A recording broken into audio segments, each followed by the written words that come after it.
Hello everyone, कैसे हैं आप लोग। आज हम डिस्कस करेंगे कुछ क्वेश्चंस। अब हम थोड़ा क्वेश्चंस पे ध्यान देंगे, प्रैक्टिस लगाया करेंगे। प्रैक्टिस क्वेश्चंस क्या करेंगे, क्योंकि रिवीजन और प्रैक्टिस बहुत ही ज़रूरी है अगर हम कह लें कि इस एग्ज़ाम को अगर आपको क्रैक करना है।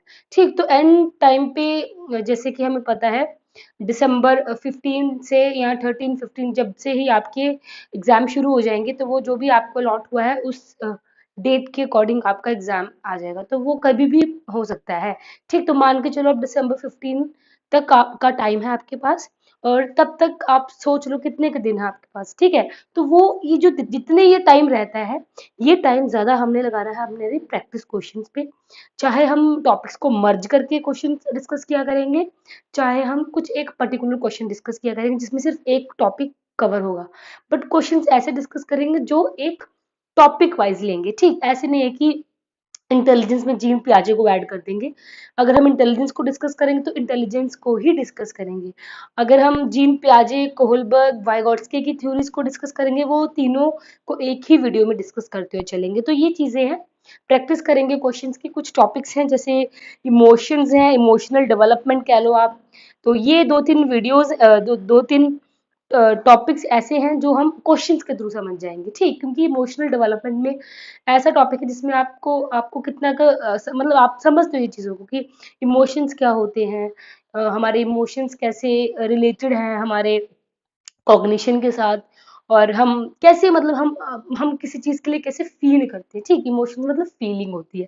तो कुछ क्वेश्चंस के थ्रू ही ये टॉपिक हम समझने वाले हैं आज की वीडियो में। तो इमोशंस के रिलेटेड क्वेश्चंस रहेंगे आज की वीडियो में। इमोशंस से रिलेटेड पहली बात हमें समझनी है कि जो इमोशंस होते हैं ये हमेशा कॉग्निशन से ज़्यादातर जो रिसर्च है उसको उसमें कहा गया है कि जो इमोशंस है वो माइंड या कॉग्निशन से क्या है, उसके साथ जुड़ा हुआ है। अब ऐसा नहीं है कि हमारा जो फिजियोलॉजिकल मतलब ये है क्या, इमोशंस आते कैसे हैं, किसी चीज का अराउजल। ठीक, किसी चीज के अराउजल होने से हमें इमोशंस आते हैं। ये सब देखो ना, ये सब आपस में कनेक्टेड ही तो है ब्रेन से, हमारे इमोशंस, हमारी फीलिंग्स। ठीक, तो ये इंटरनली हमारे जो रिलेशन है, इसमें कहा गया है कि जो कॉग्निशन है, जो हमारा कॉग्निशन क्या होता है रिलेटेड टू आवर माइंड। ठीक, कॉग्निशन किससे रिलेटेड है, हमारे इमोशंस से रिलेटेड है। तो ये दो चीजें आपने याद रखनी है, कॉग्निशन एंड इमोशंस, ये आपस में क्या है, इंटर रिलेटेड है, ना कि इंडिपेंडेंट। एक दूसरे से अलग अलग नहीं है, ये साथ में ही चलते हैं, एक दूसरे से बंधे हुए हैं। ठीक, ये क्या है, एक दूसरे से बंधे हुए हैं और एक साथ ही काम करते हैं। हमारे माइंड में कुछ ऐसे सिग्नल्स आएंगे, कुछ ऐसे अराउजल आएगा, कुछ हमारे मतलब कुछ ऐसी चीजें आएंगी साइकोलॉजिकली जो हमारे इमोशंस निकालते हैं फिर। ठीक, अब ये चीज आप समझते हो। जैसे हमने एक क्वेश्चन डिस्कस किया था, मान लो हमारा एग्जाम है, किसी बच्चे का एग्जाम है। ठीक, अगर किसी बच्चे का एग्जाम है तो वो बच्चा बहुत ही नर्वस फील कर रहा है। ठीक, वो बच्चा देखो इमोशंस देखो ना आप, ये चीज, वो बच्चा बहुत नर्वस फील कर रहा है, वो बच्चा बहुत, उसको एंजाइटी हो रही है, वो बच्चे को बहुत स्ट्रेस हो रहा है। ये सब क्या है, ये सब क्या आएंगे इमोशंस। क्या क्या होते हैं इमोशंस, स्ट्रेस, एंजाइटी। ठीक, जितने भी हमारे जो फीलिंग्स हम कर रहे हैं, सैडनेस, हैप्पीनेस, एंग्री, जो भी, ठीक, जो भी हम, ये चीज आई होप आप समझते हो। तो इसमें मैं ज्यादा डिटेल में नहीं जाऊंगी, इसलिए मैं इस टॉपिक को क्वेश्चंस के थ्रू ही समझाऊंगी। और अब जितनी भी रही हैं, अब जितने भी आगे वीडियोस आएंगी वो हमारी क्वेश्चन से रिलेटेड ही आएंगी। तो ऐसे टॉपिक्स जो हैं, ये जैसे इमोशंस हैं, तो ये तो हमें क्वेश्चन के थ्रू ही समझना है, क्योंकि इसमें आपको भी पता है कि इमोशंस क्या होती है। अब देखो, एक बच्चे को क्या है, स्ट्रेस आ रहा है, एंजाइटी आ रही है। ठीक है, तो बच्चा मतलब नर्वसनेस फील कर रहा है, नर्वसनेस बच्चा फील कर रहा है। ठीक, बच्चा नर्वस है, बहुत नर्वस है बच्चा। अब उसका है एग्जाम, एग्जाम में बच्चे ने कितना कुछ याद करके जाता है बच्चा, उसको कितना कुछ पता होता है, मतलब उसने सब अपना कंटेंट अच्छे से रेडी किया हुआ है। बट इतना कुछ मतलब इतनी उसकी इमोशंस थोड़े ऊपर नीचे हो गए, उस वजह से क्या हुआ, जो उसने याद किया था उसको, होता है ये, आप अपने साथ ये चीज को अपने एक्सपीरियंस किया है, आप खुद इस चीज को सोचो। जब एग्जाम देने जा रहे हो, अगर आप बहुत ही नर्वस फील कर रहे हो, तो जो हमें उस टाइम, जो हमने उस क्वेश्चन का आंसर देना होता है, वो हमें उस टाइम याद नहीं आता, क्योंकि वो हम, हमारे जो नर्वसनेस होती है, हमारे जो इमोशंस होते हैं, वो हमारे कॉग्निशन, हमारे माइंड, हमारी याददाश्त, हमारी मेमोरी, कॉग्निशन से यही आता है, रीजनिंग, थिंकिंग, सब कुछ याद करने से रिलेटेड, माइंड से रिलेटेड, वो कॉग्निशन से। तो हमारी इमोशंस कॉग्निशन को देखो अफेक्ट कर रहे हैं ना, तो वही चीज समझनी है कि जो हमारा कॉग्निशन है, कॉग्निशन में क्या आएगा, हमारी thinking, understanding,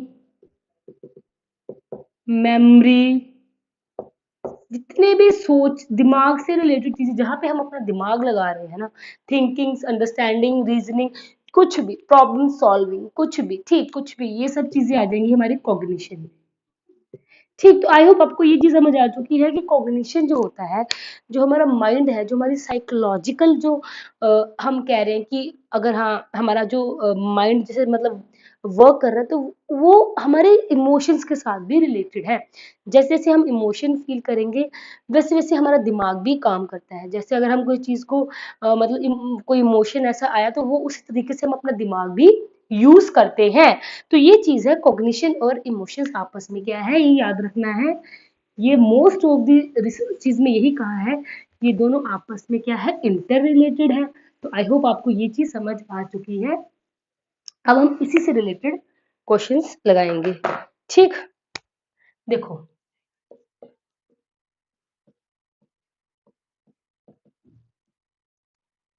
topic is emotional development या इमोशंस। ठीक, इमोशंस या फिर इमोशंस एंड कॉग्निशन, कुछ भी कह लो। अच्छा देखो, अब क्वेश्चन देखो, इमोशंस, इमोशंस एंड कॉग्निशन, बहुत इजी क्वेश्चन है। मैंने तभी इसे इजी क्वेश्चन से मैंने इस टॉपिक को शुरू किया है कि आपको समझ आ जाए। ठीक, emotions and cognition are dash each other. ठीक है, समझो इस चीज को, कंप्लीट सेपरेट फ्रॉम। आपको मैं एक और थोड़ा इसमें समझाऊंगी कि हमें जब हमें ऑप्शन टिक करना होता है, सही ऑप्शन लगाना होता है हमें किसी चीज का, तो हम क्या उस चीज में समझे। देखो, कभी कभी ऐसे ऑप्शंस आ जाते हैं जिसमें आप कंफ्यूज हो जाते हो कि इसमें से भाई दोनों ऑप्शंस तो ठीक जा रहे हैं। तो आपको एक चीज याद रखनी है। ठीक है, वहां पे आपने सिर्फ एक चीज याद रखनी है। जैसे अब यही क्वेश्चन है, अब आप समझ रहे हो इस चीज में। ठीक, कहीं आपने पढ़ लिया, मान लो इंडिपेंडेंट है, जब आप ऐसे क्वेश्चन में कंफ्यूज होने लग पड़ते हो, आपको लगता है कि भाई ये भी ठीक है, ये भी ठीक है, तो आपने क्या करना है, आपने क्वेश्चन के ऑप्शंस पढ़ने हैं। ठीक, आपने क्या करना है, ऑप्शंस पढ़ने, आपने देखना है कि देखो तीनों कौन से आपस में रिलेट है। तीन ऑप्शन होंगे जो एक ही बात कर रहे होंगे, और एक ऑप्शन होगा जो अलग जा रहा होगा। और एमसीक्यू में यही होता है, आपने जो अलग जाता है उसी को ही चूज करना होता है। समझ रहे हो मेरे कहने का मतलब। तीन जो ऑप्शंस होते हैं वो एक ही बात कर रहा होता है। ठीक, वो ऑलमोस्ट, जब हम ज्यादा अंडरस्टैंडिंग बेस्ड क्वेश्चन की बात कर रहे हैं, उन उस टाइप के क्वेश्चन में तीन ऑप्शंस एक ही बात करते हैं, वो एक ही चीज पे ध्यान देते हैं। बट सिर्फ एक ऑप्शन होता है वो अलग डायरेक्शन में जा रहा है। देखो, आप समझो इस चीज को, separate, completely separated from, emotions and cognitions are separated from, independent of, not related to। तो ये तीनों एक ही बात कर रहे हैं, मतलब ये एक दूसरे से सेपरेट है। ठीक, एक दूसरे से इंडिपेंडेंट है, इंटर नहीं है, इंटर डिपेंडेंट नहीं है, इंडिपेंडेंट है, अलग अलग है। ठीक, नॉट रिलेटेड टू, एक दूसरे से रिलेटेड ही नहीं है। तो ये जो तीन ऑप्शंस हैं, ये आप चीज समझ पा रहे हो कि ये जो तीन ऑप्शंस हैं, ये देखो, ये वाला ये ऑप्शंस, ये एंड ये तो सेम एक ही बात कर रहा है ना। तो आपने तो सिर्फ ये ऐसे भी आप क्वेश्चंस को सॉल्व कर सकते हैं, क्योंकि ऑप्शंस ऐसे होते हैं जो कंफ्यूज, इसमें कोई भी कंफ्यूज हो सकता है। ठीक है, क्योंकि ऑप्शंस ही ऐसे होते हैं। तो आपने देखना कौन सा एक ऑप्शन अलग जा रहा है, जो अलग ही अपनी बात कर रहा है। तीन एक जगह जा रहे होंगे, एक साइड जा रहे हैं। अब ये तीनों अक्सर जा रहे हैं, तो ऑब्वियसली इसका सही आंसर ये है। अगर आपको ये चीज पता भी ना हो, मैं आपको ये चीज बोल, अगर आपने इमोशनल डेवलपमेंट के बारे में या इमोशंस और कॉग्निशन के बारे में आपको पता ही ना हो, मान लो आप ये टॉपिक करके ही नहीं गए, तो आपने क्या करना है, आप देख लो इस चीज को, अगर आप अपने कॉमन सेंस से भी ऐसे क्वेश्चन सॉल्व करो। अगर ऐसे क्वेश्चंस बहुत आते हैं एग्जाम में, जो कि कहीं से भी आपके जो डेली लाइफ से रिलेटेड क्वेश्चंस पूछ सकते हैं, आपके जो क्लासरूम में जो बच्चे के एक्सपीरियंस से क्वेश्चन पूछ सकते हैं, कुछ भी पूछ सकते हैं, वो आपने पढ़ा नहीं होगा। ठीक, वो चीजें आपने पढ़ी नहीं होगी, तो ऐसे क्वेश्चंस को आपने अपने कॉमन सेंस से सॉल्व करना है, जैसे मैंने यहाँ बताया। अब अगर आपने मान लो आपने टॉपिक पढ़ा ही नहीं है, आपको पता ही नहीं है कि इमोशन कॉग्निशन क्या है, आपस में इंटर रिलेटेड है, मतलब एक दूसरे से रिलेट करते हैं, ठीक। तब आप क्या करोगे, आपने मान लो क्वेश्चन नहीं पढ़ा, आपने ऑप्शंस पढ़ ली, आपने कहा भाई ये भी एक ही बात कर रहा है, ये भी एक ही बात कर रहा है, ये तीनों तो एक ही चीज बोल रहे हैं, यही ऑप्शन अलग जा रहा है, तो इसको टिक मार देता हूँ, तो वहां आपका आंसर ठीक हो जाएगा, ठीक। तो ऐसे भी कोई कोई क्वेश्चन आते हैं जो कॉमन सेंस के ऊपर होते हैं, तो क्या करना, उन क्वेश्चंस को आपने ऐसे सॉल्व करना है। तो आई होप आपको ये चीज समझ आ चुकी है, ठीक। अब देखो, अभी हमने पढ़ा कि कॉग्निशन एंड इमोशंस ये क्या है, आपस में इंटर रिलेटेड है या फिर इंटरवोवन है, ठीक। अब आप एक क्वेश्चन और देखेंगे,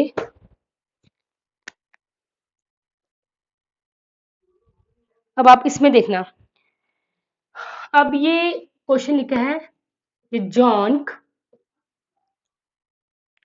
ठीक, एक ये अमेरिकन साइकोलॉजिस्ट हैं, रॉबर्ट गिजॉन, ये बिलीव करते हैं, ही बिलीव्स दैट, क्या बिलीव करते हैं, इनके according he believes that cognition and, ये तो सब इतने इजी क्वेश्चंस हैं और ये आप अपनी कॉमन सेंस से भी आप आराम से सॉल्व कर सकते हो, ठीक। तो तभी ऐसे क्वेश्चंस पे आपने ज्यादा टाइम वेस्ट नहीं करना, ठीक है। तो ये देखो, अब ये चीज समझो, आप इंडिपेंडेंट, मान लो आपने जॉन के बारे में पढ़ा ही नहीं है, ये मान के चलो आपको पता ही नहीं है रॉबर्ट ये जॉन एक अमेरिकन साइकोलॉजिस्ट है, ये है कौन, ठीक। मान लो आपको ये चीज नहीं पता, ये क्वेश्चन कहीं से भी देखो ना, अब ये टॉपिक में तो था नहीं, आपके सिलेबस में तो था नहीं ये जॉन के बारे में, ठीक है। इसके लिए आपको बहुत डिटेल पढ़ना पड़ेगा, ठीक, इमोशंस के बारे में। तो अब ऐसे टॉपिक्स कुछ एक आधे क्वेश्चन यहाँ वहां से आते हैं, उन क्वेश्चंस को आप अपने कॉमन सेंस से भी सॉल्व कर सकते हो। देखो आप चीजें समझो, इंडिपेंडेंट, ये पेपर टू 2018 का क्वेश्चन है ये, ठीक। समझ रहे हो। तो ये John believes that cognition and emotions are independent, ठीक है, इंडिपेंडेंट है या फिर इंटर रिलेटेड। आपको कॉग्निशन एंड इमोशन से यही क्वेश्चंस मिलेंगे, ऐसे ही क्वेश्चंस मिलेंगे, तो ये चीज आपने समझनी है, इंटीग्रेटेड, ठीक, या फिर इंटरडिपेंडेंट। अब फिर से देखो, ये जो मैंने इससे पहले आपसे क्वेश्चन डिस्कस किया है कि भाई तीन चीजें एक ही, तीन ऑप्शंस तो एक ही बात करेंगे, बट एक ऑप्शन जो अलग ही कुछ अलग साइड से जा रहा होगा। तो देखो ये क्या बिलीव करते हैं, मान लो आपने ये टॉपिक ही नहीं पढ़ा, मान लो आपको पता ही नहीं है जॉन कौन है, तो आपको पता ही नहीं है, तो फिर आप इस क्वेश्चन को कैसे सॉल्व करोगे। ऐसे अगर कोई क्वेश्चन आ गया एग्जाम में, मान लो एक आधा क्वेश्चन ऐसा आ गया, आपको पता ही नहीं है, तो ऐसे क्वेश्चन को कैसे सॉल्व करना, अपनी कॉमन सेंस से, ठीक है। आप लोग टीचर हो, आपको ऐसे क्वेश्चंस ऐसे ही अपने कॉमन सेंस से ही आपने सॉल्व करने हैं। तो यहाँ पे कह रहे हैं कि इनके अकॉर्डिंग कॉग्निशन एंड इमोशंस क्या होते हैं, वो इंडिपेंडेंट होते हैं, आपस में दोनों का कोई रिलेशन नहीं है, इंडिपेंडेंट है, ठीक है, not dependent on each other, ठीक, या इंटर रिलेटेड है, या इंटीग्रेटेड है, या इंटरडिपेंडेंट है। अब ये तीनों तो एक ही बात कर रहे हैं, आप समझ रहे हो इस चीज को, ठीक। वैसे तो इसका आंसर तो आप समझ चुके हो कि इंडिपेंडेंट है, मैंने आपको सबसे पहले टॉपिक में ये बताया था कि ये जॉन कहते हैं कि इमोशंस एंड कॉग्निशन क्या है, आपस में इनकी सोच है, इनके अकॉर्डिंग कि वो आपस में क्या है, रिलेटेड नहीं होते, वो अलग अलग होते, अलग अलग डायरेक्शन में चलते हैं, ठीक। ये ऐसे ही मानते हैं, बट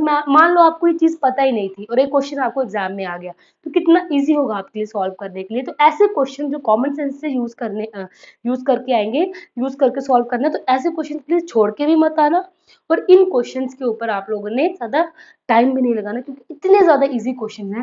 देखो एक ही चीज इंडिपेंडेंट, यही ऑप्शन अलग निकल रहा है, ये तीनों तो एक ही बात कर रहे हैं ना, इंटीग्रेटेड एक साथ, इंटरडिपेंडेंट एक दूसरे के ऊपर डिपेंडेंट, इंटर रिलेटेड एक दूसरे से रिलेटेड, तो ये तीनों तो एक ही चीज कर रहे हैं। तो ये है इंडिपेंडेंट, ये अलग जा रहा ऑप्शन, तो यहाँ पे आप सिर्फ एक ही ऑप्शन तो ठीक कर सकते हो। आई होप आपको ये चीजें समझ आ रही है। तो ये ऐसा टॉपिक है, इसमें आपको ऐसे ही क्वेश्चंस पूछेंगे, ठीक। तो इसीलिए ये टॉपिक आप क्वेश्चंस के थ्रू ही समझोगे। आई होप आपको ये समझ आ चुका है, ठीक है। चलो अब एक दो क्वेश्चंस और इसमें डिस्कस करते हैं।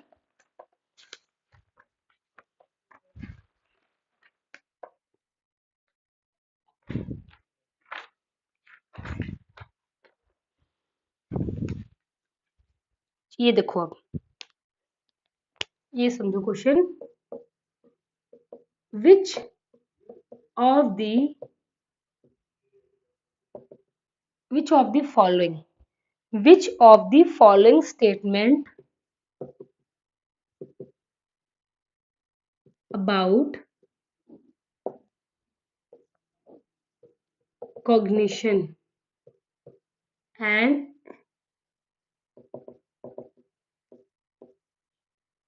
ठीक है, cognition and emotion is correct। ठीक, आपने देखनी है कौन सी स्टेटमेंट ठीक है।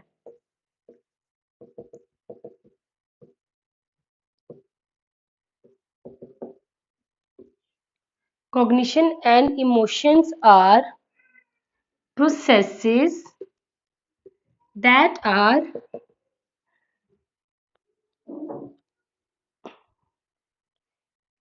independent independent independent of each other। ठीक, समझ गए। अब देखो, कॉग्निशन एंड इमोशन, अब आप सेम वही चीजें आएंगी कि तीन ऑप्शंस एक ही बात कहेंगे और एक ऑप्शन अलग आएगा। Cognition and emotions are intertwined या इंटरवोवन्ड, ठीक सेम चीज है। And they affect each other, एक दूसरे को दोनों अफेक्ट करते हैं। समझ गए आप लोग। ठीक, अब देखो, कॉग्निशन एंड इमोशंस, कॉग्निशन, ये पेपर 2 के क्वेश्चंस हैं सब, ये चीज आपने ध्यान रखनी है। कॉग्निशन कॉग्निशन अफेक्ट करती है ये इमोशंस को, affect emotion, but emotions do not affect it, but emotions do not effect cognition. ठीक, और emotions affect cognition, emotions affect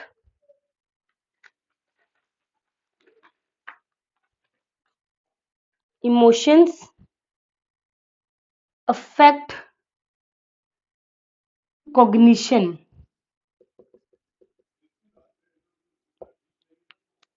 but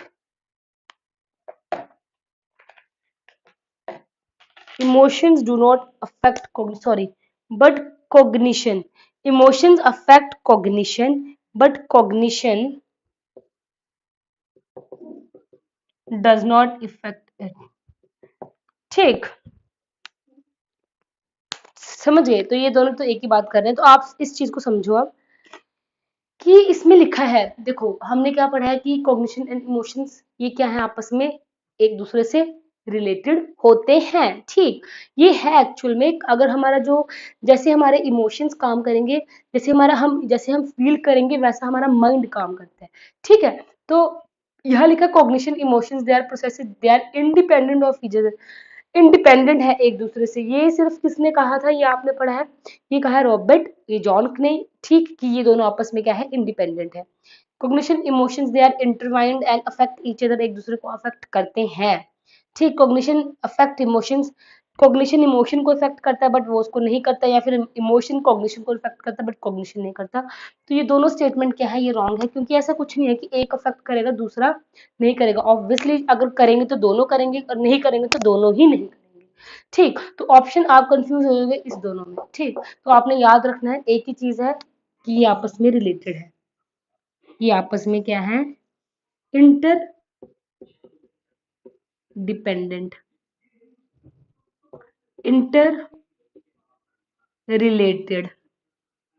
ठीक, तो ये याद रखना आपने, आपस में दोनों क्या है, एक दूसरे से रिलेट करते हैं, अफेक्ट करते हैं। जैसे हमने पढ़ा, अगर एक बच्चा एग्जाम देने जा रहा है, वो नर्वस फील कर रहा है, तो ऑब्वियसली उसका कॉग्निशन, उसकी माइंड वहां पे काम नहीं कर पाएगा, क्योंकि वो नर्वसनेस के कारण उसका जो मेमोरी है उस पर वो चीज अफेक्ट करेगी, और मेमोरी किससे रिलेटेड है, उसके कॉग्निशन से।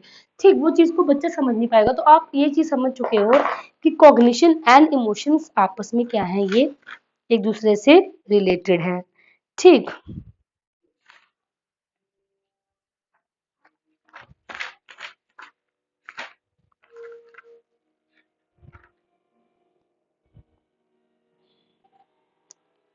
अच्छा, अब ये एक और क्वेश्चन, जितने भी कॉग्निशन इमोशन से क्वेश्चंस आएंगे ना, वो आपको यही इनका रिलेशन ही पूछेंगे कि ये डिपेंडेंट है या नहीं डिपेंडेंट।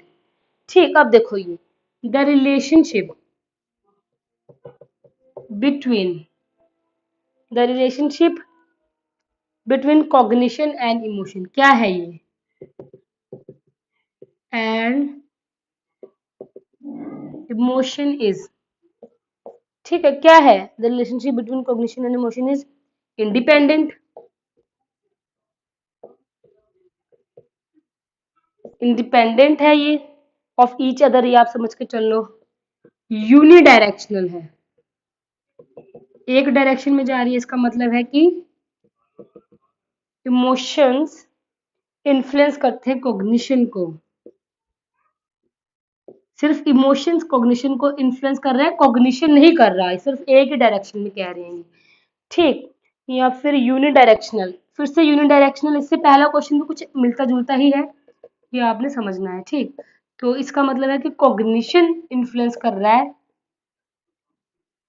ये क्वेश्चन जो प्रीवियस ईयर क्वेश्चन है ना, इन्हीं में से क्वेश्चन आपको आते हैं। ठीक, कहीं आगे पीछे से नहीं पूछेंगे। इससे पहला क्वेश्चन देखना, वो यही बात कर रहा है, बस इनकी लैंग्वेज, इसकी वर्डिंग्स थोड़ी चेंज करी हुई है, में इनका मीनिंग तो सेम ही निकलता है, इसलिए प्रीवियस ईयर क्वेश्चंस को छोड़ के नहीं जाना। ठीक, बाई डायरेक्शनल है ये। ठीक है, इसका मतलब होता है इंटरप्ले बिटवीन ईच अदर या बोथ। अब देखो कितना इजी क्वेश्चन है। ठीक, हम यहाँ पे रिलेशनशिप पूछ रहे हैं, यहाँ पे कॉग्निशन इमोशन की, तो क्या ये इंडिपेंडेंट है?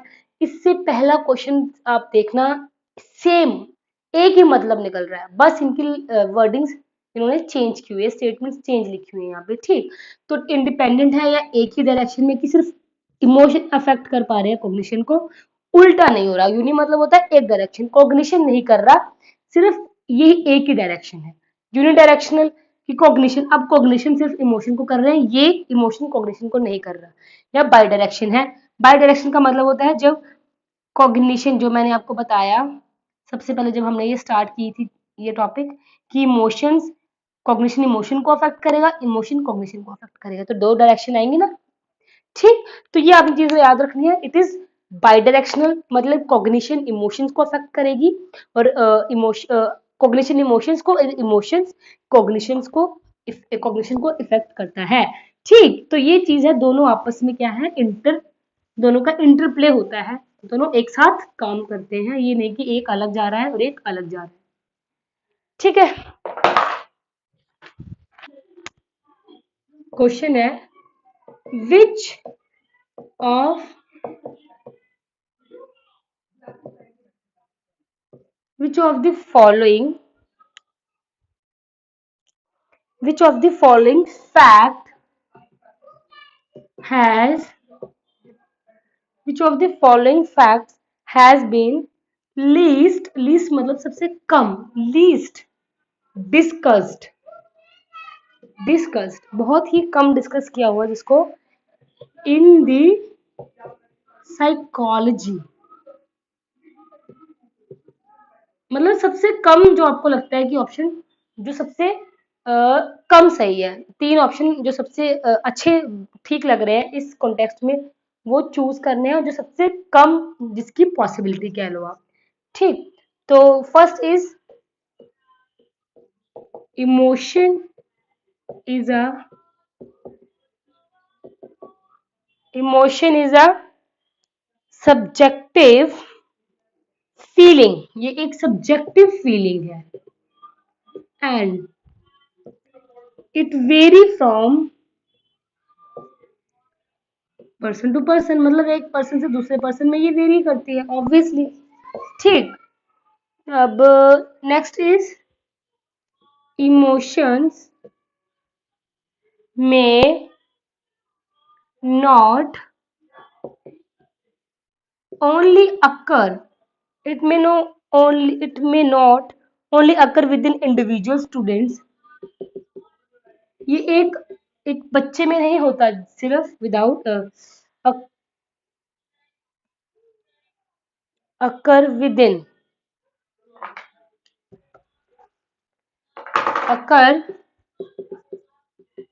within individual students,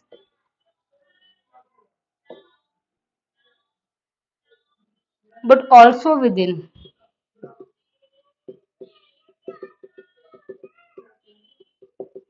entire class. सिर्फ एक बच्चे में, एक इंडिविजुअल में नहीं है ये होता, ये हर एक क्लास के बच्चे में होता है। तो ये है, आपने लिखना जो लीस्ट सही, मतलब सबसे कम जो ऑप्शन की मतलब ठीक लग रहा है आपको वो देखना, लीस्ट बोला है यहाँ पे, ठीक है। Emotions are a complex pattern of arousal. Arousal का मतलब है जब कोई चीज अराइज करती है। एंड कॉग्निटिव इंटरप्रिटेशन, कॉग्निटिव मतलब कि किसी हमारे जो कॉग्निशन के साथ ये काम करती है, ठीक है। ये आप पॉइंट्स ही समझ लो कि ये इमोशंस के पॉइंट हैं, ठीक। तो last is emotional process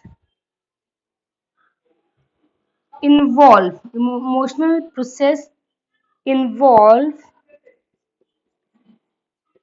physiological as well as psychological reactions, ठीक। तो आपने देखना जो लीस्ट, जो सबसे कम जो ऑप्शन, आप सबसे कम मतलब कि जिसकी पॉसिबिलिटी है जो मैच कर रहा है इस स्टेटमेंट से, वो आपने देखना है, ठीक। तो देखो सबसे पहला इमोशन सब्जेक्टिव फीलिंग है, यस ये सब्जेक्टिव फीलिंग है, ये वेरी करता है पर्सन टू पर्सन, ठीक है।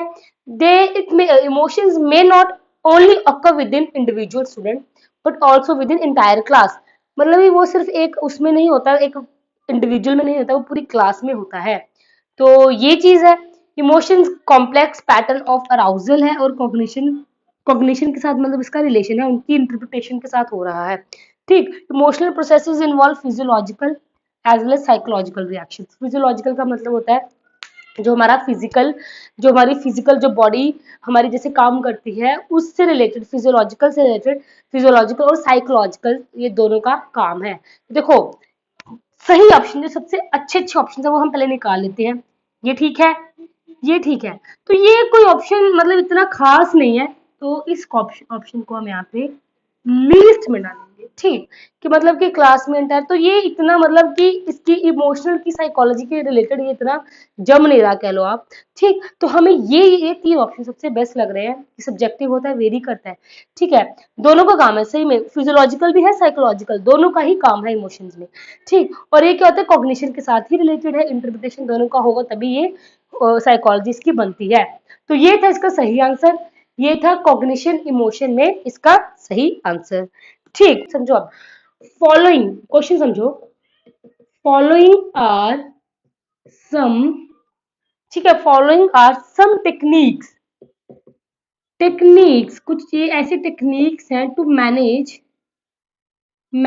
एंजाइटी। जब हम परेशान हो रहे हैं, हमें एंजाइटी हो रही है, anxiety due to approaching examination, मतलब आपके एग्जाम आ रहे हैं और आपको भी बहुत ही एंजाइटी आप फील कर रहे हो। एंजाइटी फील क्यों कर रहे हो? क्योंकि आपको डर है एग्जामिनेशन का, ठीक है। तो आप क्या तरीका इसमें से अपनाओगे? सबसे सही तरीका क्या लगेगा आपको? पहला फैमिलियर फैमिलियराइजिंग विद, फैमिलियर हो जाओ पहले ही with pattern of question paper, मतलब कि ये क्वेश्चन बहुत मजेदार है वैसे, ये क्वेश्चन आपको समझाती हूँ मैं, आपका भी एग्जाम, बस आप अपने पे ये क्वेश्चन लगा के देखो। तो आपको क्या करना है ये मैं आपको समझाती हूँ।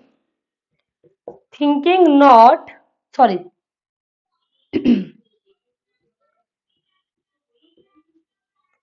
Thinking too much about the result. ठीक है, about the result. Seeking support, seeking support, ये पेपर 2013 जुलाई का क्वेश्चन है। Emphasising,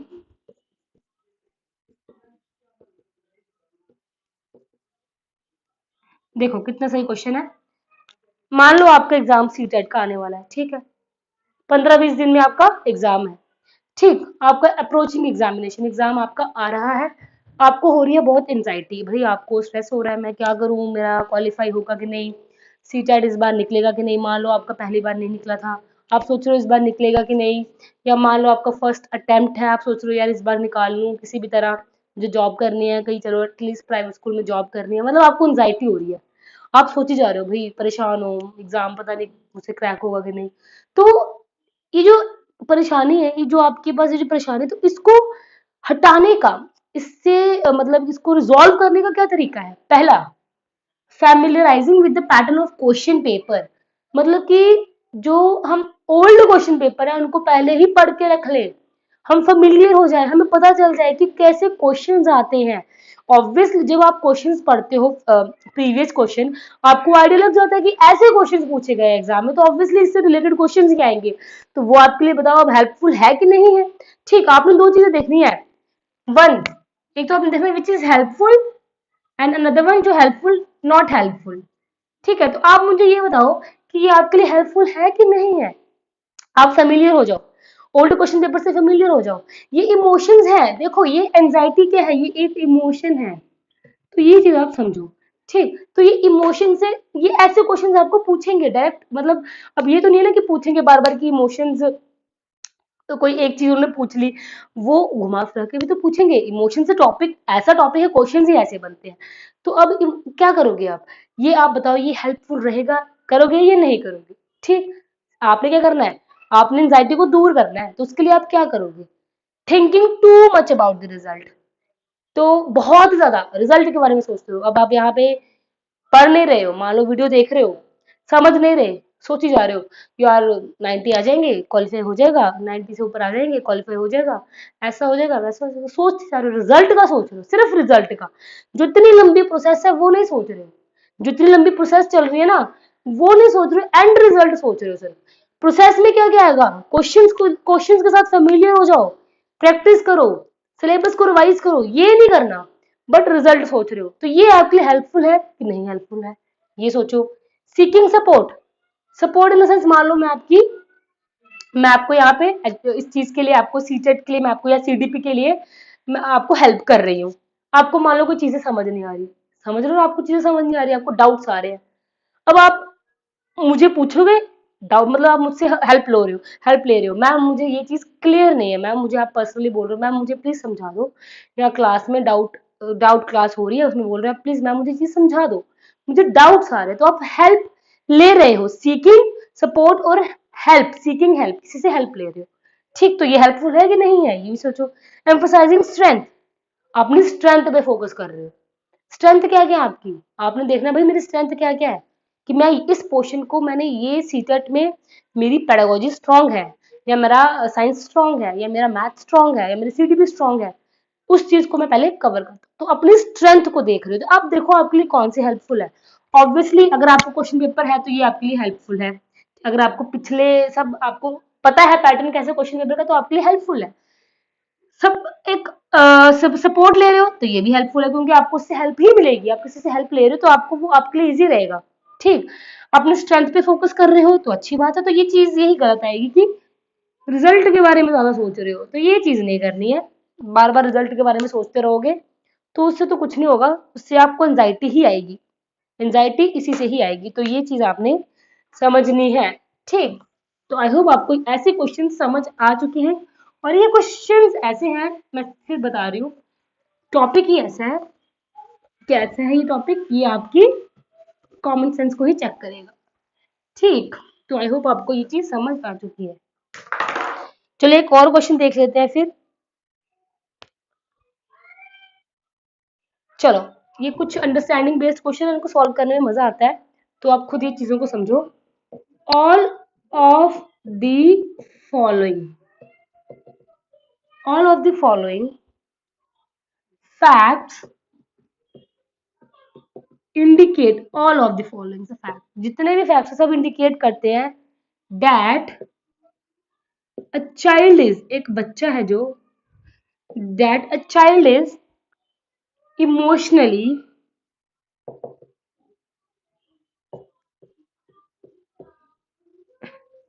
and socially fit in a class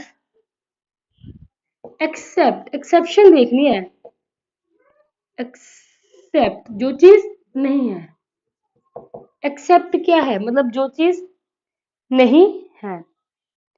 ठीक है, पहला डेवलप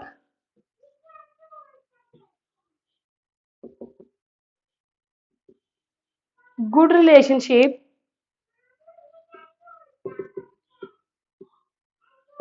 डेवलप कर रहा है गुड रिलेशनशिप विद पीयर्स, अच्छे रिलेशनशिप बना रहा है अपने दोस्तों के साथ, कंसंट्रेट कर रहा है on and persist with, consistent है, सॉरी कंसंट्रेट कर रहा है and persist with challenging task, challenging task के ऊपर वो कंसंट्रेट करता है, मैनेज कर रहा है both anger and Joy effectively. ठीक, कंसंट्रेट कर रहा है, बहुत इजी क्वेश्चन है ये, मैं कह रही हूँ ऐसे टॉपिक्स हैं ये आपके कॉमन सेंस से ही आप इसको सॉल्व कर पाओगे। ठीक है, इसमें कुछ ज्यादा थ्योरीज तो है नहीं, इमोशन डेवलपमेंट की कोई या इमोशंस का कोई थ्योरीज तो नहीं है, इतना डीप तो नहीं है कि समझो हर चीज को। तो ये चीजें हैं, आपने ये चीज समझनी है कि ये कैसे करने हैं। ठीक है, कंसंट्रेट परसिस्टेंटली, लगातार वो एक ही चीज पे कंसंट्रेट कर रहा है ऑन कंपटीशन विद पीयर्स। देखो बहुत इजी है। अब देखो क्वेश्चन का मतलब है which of the following indicate, मतलब हमें एक बच्चा है वो क्लास में फिट है, सोशली भी फिट है और इमोशनली भी फिट है, मतलब सोशली और इमोशनली फिट मतलब जो बच्चा अपने आप को सोसाइटी में भी फिट कर पा रहा है और अपने इमोशंस के साथ भी वो अवेयर है, उसको पता है मेरे इमोशंस, मुझे मुझे कहाँ गुस्सा होना है, मुझे कहाँ पे एंगर शो करना है, मुझे कहाँ पे, मतलब वो अपने इमोशन को कंट्रोल कर सकता है, वो फिट है, उसको समझ आ रही है चीजें। ठीक, वो अवेयर है दोनों चीजों के बारे में। तो एक चीज को छोड़ के सब चीजें मतलब एक ही बात करेंगी, हर ऑप्शन एक ही बात करेगा, सिर्फ एक ऑप्शन थोड़ा अलग जाएगा। देखो डेवलप कर रहा है गुड रिलेशनशिप विद पीयर्स, ये ऑप्शन ठीक है। ठीक, ये इमोशनली और सोशली फिट बच्चा तो ये काम करेगा, वो तो अच्छे रिलेशनशिप बनाएगा अपने दोस्तों के साथ। ठीक, concentrate and persist with challenging task, कुछ टास्क जो हो रहे हैं उसके उसमें वो कंसंट्रेट कर रहा है। ठीक, वो कुछ कंसंट्रेट कर रहा है टास्क के ऊपर, मैनेज कर पा रहा है दोनों को, अपने इमोशंस को, इमोशंस ही है ना, एंगर जॉय इमोशंस है, इनको इफेक्टिवली मैनेज कर पा रहा है। Concentrate on competition with peers, अब ये ऑप्शन देखो आप, जो कॉम्पिटिशन्स लगाने, सिर्फ उसका एक ही फोकस है, उसका सिर्फ क्या फोकस है, फोकस रख रहा है सिर्फ मुझे दोस्तों के साथ कंपटीशन लगाना है, मुझे जो भी हो, मतलब उसको ये नहीं कि मैं शेयरिंग करूँ दोस्तों के साथ, कुछ उनके साथ रह के काम करूँ, तो उनको क्या करना है, उसको सिर्फ कंपटीशन है, मतलब उसको रिलेशनशिप नहीं करना अच्छे दोस्तों के साथ, कंपटीशन लगाना है, मुझे इनसे ऊपर दिखना है, मुझे इनसे आगे जाना है, ये नहीं कि मैं इनके साथ रहूँ। तो ये थोड़ा ऑप्शन इसमें थोड़ा अलग लग रहा है, क्योंकि ये थोड़ा कह रहा है कि इसमें बच्चा थोड़ा इमोशनली कह लो और सोशली भी थोड़ा फिट नहीं है। तो इस कॉन्टेक्स्ट में कौन सा आंसर जो सही जाएगा वो ऑप्शन डी। ठीक, तो बाकी सब ऑलमोस्ट से एक ही बात कर रहे हैं, तो आई होप आपको ये चीज समझ आ चुकी है, कॉग्निशन इमोशंस आपस में रिलेटेड है। अब ये आपने इससे पहले वाली जो क्वेश्चन में आपने समझ लिया है कि जो कॉग्निशन है हमारा और जो इमोशंस है हमारा, ये आपस में ही काम करते हैं, कैसे इमोशंस काम करते हैं, कैसे जो माइंड है हमारा जो वो कैसे रिलेटेड है, हम जब देखो हम हमारा जो इमोशंस निकल के आते हैं वो हमारे कॉग्निशन से रिलेटेड है। ठीक है, जैसा हम फील कर रहे हैं, जो भी हमारी लाइफ में कुछ फीलिंग्स हो रही है, मान लो मैं डेली लाइफ की एग्जांपल देती हूँ, कुछ हम जैसे फील कर रहे हैं, तो वो हमारे अफेक्ट डालेंगे सीधा हमारे कोगुलेशन पे। ठीक, तो दोनों चीजें आपस में क्या है, इंटर रिलेटेड है। ठीक, आई होप आपको ये वीडियो समझ आ चुकी है। कोई भी डाउट रहेगा इसमें तो कमेंट करें। Thank you so much.